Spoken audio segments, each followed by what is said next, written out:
Assalamualaikum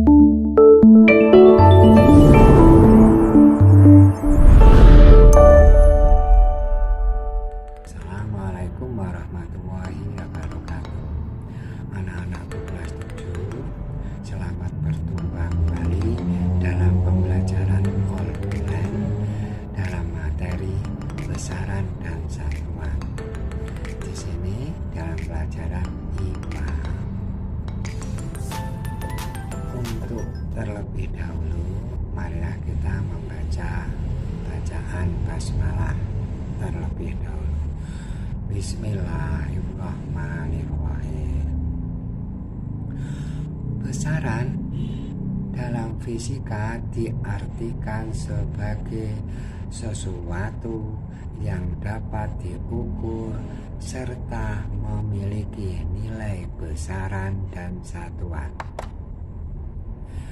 Contoh hal-hal yang dapat diukur: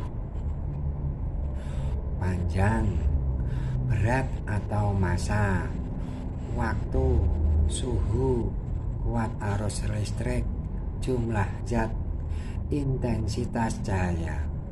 Kalau panjang dalam satuan senti, kilometer atau kilometer, berat atau massa dalam gram, kilogram atau ton, waktu dalam sekon, menit atau jam atau hari, dan seterusnya. Untuk sesuatu yang tidak dapat diukur, misalkan saat seseorang berkata, "Saya menyayangi kamu di dalam lautan. Saya sangat mencintaimu." Sehingga di bawah ini bukan termasuk besaran. Cinta, kasih sayang, kesetiaan, kejujuran. Sehingga secara garis besar, besaran dibagi menjadi besaran pokok dan besaran turunan, ya.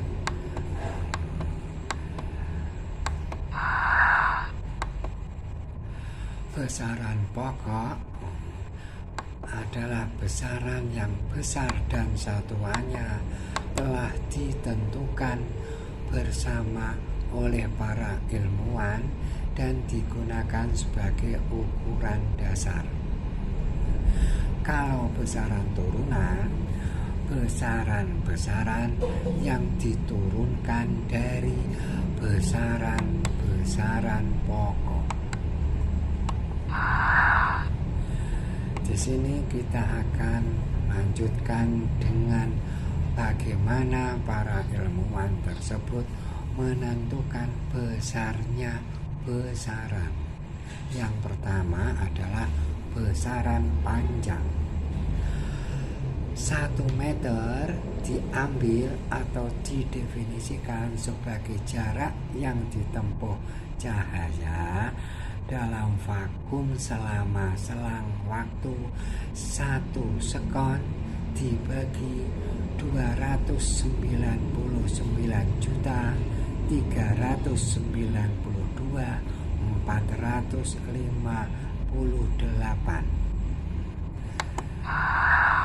Kalau kita melajari besaran massa, di sini 1 kilogram diambil sebagai massa silinder campuran platinum iridium khusus yang dijaga tetap di Badan Pengukuran Internasional Sevres, Prancis. Kalau kita bertanya, mengapa silinder ditutup rapat oleh 2 kubah kaca?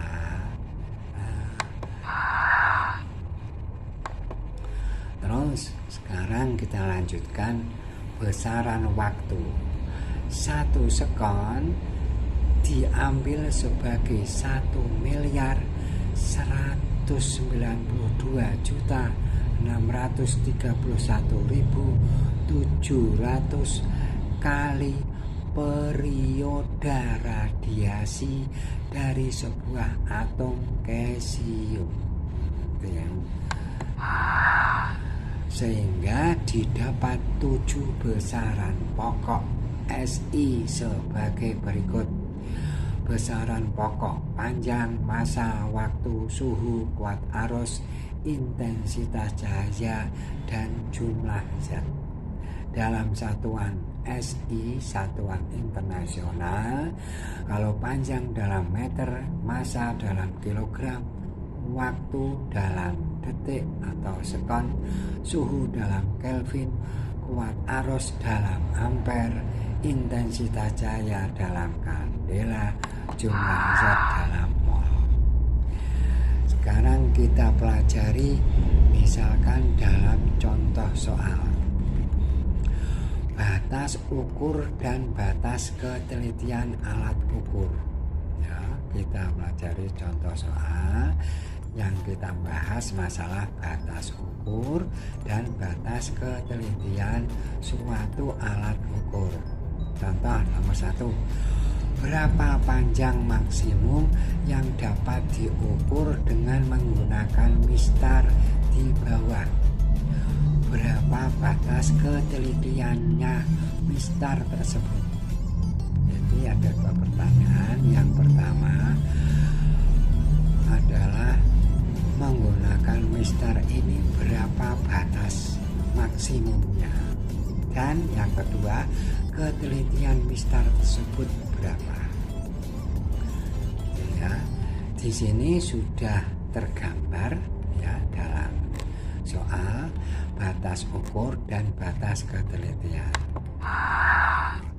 Kalau dijelaskan, pada setiap alat ukur memiliki batas ukur dan batas ketelitian, sehingga batas ukur mistar di atas tertulis 30 cm. Kalau batas telitiannya mistar 1 dibagi 20 cm atau 0,05 cm atau dalam mili 0,5.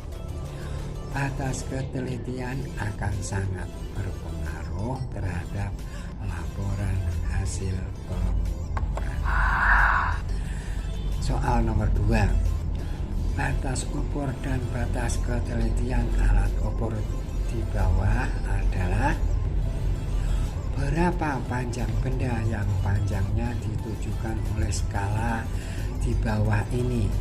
1 strip nilainya 0,05, ada 8 strip sehingga 27 cm.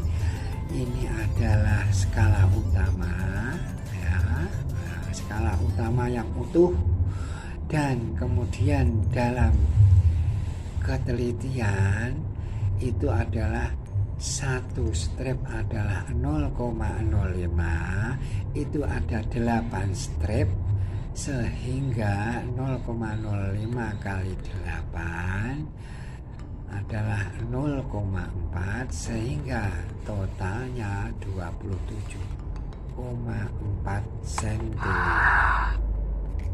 Sebagai penutup perjumpaan kita, saya ada pertanyaan. Mengapa jangka sorong lebih teliti daripada mistar?